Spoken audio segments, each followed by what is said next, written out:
E vamos agora responder a mais perguntas enviadas por nossos telespectadores ao Ricardo Vargas sobre alimentação.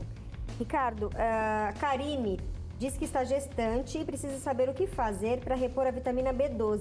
Ela é vegetariana, mas a obstetra dela diz para ela comer carne. Não há necessidade de comer carne. Primeiro que se ela for comer carne, para ela conseguir recuperar uma B12 que já está baixa, vai levar muito tempo. Talvez ela vá terminar a gestação e não vai ter conseguido normalizar, né, o nível de B12 dela. Além do que, muita gente que come produtos de origem animal, ele tem dificuldade de absorver a vitamina B12. O estômago produz uma molécula chamada de fator intrínseco, que é como se fosse um taxista que pega a B12, que é o passageiro, e conduz ele até o seu destino final. A maioria das pessoas tem uma boa dificuldade para absorver B12. No entanto que até o ano passado, retrasado já, viramos o ano, né?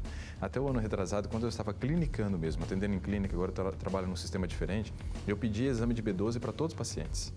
Aqueles que comiam carne, queijo, leite e ovos, que a gente chama de onívoro, come de tudo, de cada 10 deles, 7 tinham deficiência de vitamina B12. Então a melhor forma de fazer a correção nesse momento é injeção, porque você tem pressa, você precisa corrigir logo. Então você vai tomar uma injeção por semana durante 6 semanas até você conseguir fazer a correção. Não vou citar um nome aqui, né, por questão de ética, mas aí é só conversar com a ginecologista e ela vai dizer qual é o nome dessa vitamina B12 injetável. Ok. Uma pessoa que prefere não se identificar diz que está colocando chia ou gergelim na alimentação do filho e pergunta se tem algum problema, mas ela diz que notou que o intestino dele melhorou. Acho que problema não tem, né? O problema é que ele vai ficar muito inteligente, né? Não, tem bastante ômega 3, né, na linhaça, e você também tem ômega 3 na chia. O gergelim, ele já é fonte de ferro e cálcio. Só que quando você incluir, por exemplo, o gergelim, que é fonte de ferro e cálcio, é importante que tenha vitamina C na refeição, para que haja absorção do ferro, senão só vai aproveitar o cálcio, né? Então não há problema nenhum, e o intestino melhora justamente por causa da fibra insolúvel que reveste o grão. Essa fibra insolúvel, ela tem a tendência a normalizar o trânsito intestinal. Então é favorável o seu uso, pode usar sem problema nenhum, só associe a vitamina C quando usar o gergelim para que tenha uma boa absorção do ferro. Ok. O Valdir Firmino de Itapecerica da Serra pergunta quais os alimentos indicados para diminuir a circunferência da barriga. A circunferência da barriga não tem assim um alimento específico, né? Você queimar gordura localizada não existe.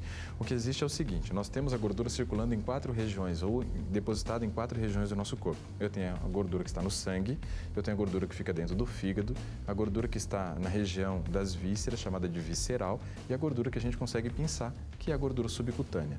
Essas 4 regiões são regiões onde você encontra gordura, e quando você começa um processo de mudança de estilo de vida, o teu corpo começa a corrigir pela gordura que gera maior risco, que é a gordura do sangue. Depois você vai para a gordura do fígado. Aí então a gordura visceral, que é uma que tem uma relação direta com diabetes tipo 2. E aí você vai para a gordura subcutânea, que é justamente aquele que é reduzir, que é a gordura subcutânea, embaixo da pele. Eu digo que essa não tem tanto risco para a saúde, a não ser a depressão que causa na mulher quando ela se olha no espelho, né? Então não tem uma receita assim, é mudar o estilo de vida por completo. Isso. E quando a gente fala de mudança, 3 aspectos de estilo de vida são fundamentais, né? Eu gostaria de destacar para você os 3 aqui, ó. Sono, primordial, né? Exercício e uma alimentação saudável. Esses 3 aspectos precisam ser colocados em prática e aí sim você vai alcançar o objetivo de queimar a gordura dessa região abdominal. Ok. O Joilton Silva de Santo Antônio de Jesus. É verdade que o leite em pó está causando problemas de saúde? O leite em pó, ele é a mesma coisa que o leite de vaca, só tem a diferença de ter passado por uma máquina chamada spray dryer, onde você tem um vento que sobe, né, em direção ao leite que está descendo e ela consegue fazer a evaporação da água. Depois o que cai é o pó, então seria a parte só do soluto, ou seja, só os sólidos do leite que está presente dentro daquela latinha de leite em pó. O problema é que muitas vezes, quando uma pessoa vai fazer a diluição, ele acaba concentrando, então ele coloca mais do que realmente teria no leite, né, de solutos. Então aí pode ser um problema, porque se o leite já faz mal, o leite em pó, se você deixa ele então mais concentrado, acaba aumentando o risco dos problemas. Mas os problemas do leite em pó são os mesmos do leite de vaca líquido normal. Ricardo, rapidinho para a gente encerrar que nosso tempo está acabando. Uma pessoa que não se identificou. Ansiedade dá vontade de comer? Como controlar isso com alimentação? Tá, a ansiedade dá vontade de comer, sim. A gente precisa de 1h30, de repente, para conversar sobre esse assunto. Mas eu vou dar uma dica rápida aqui, ó. Cuide com o seu horário de sono.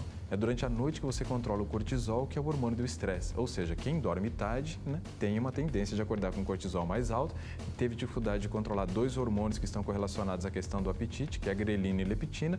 Então, a melhor estratégia, comece a dormir cedo.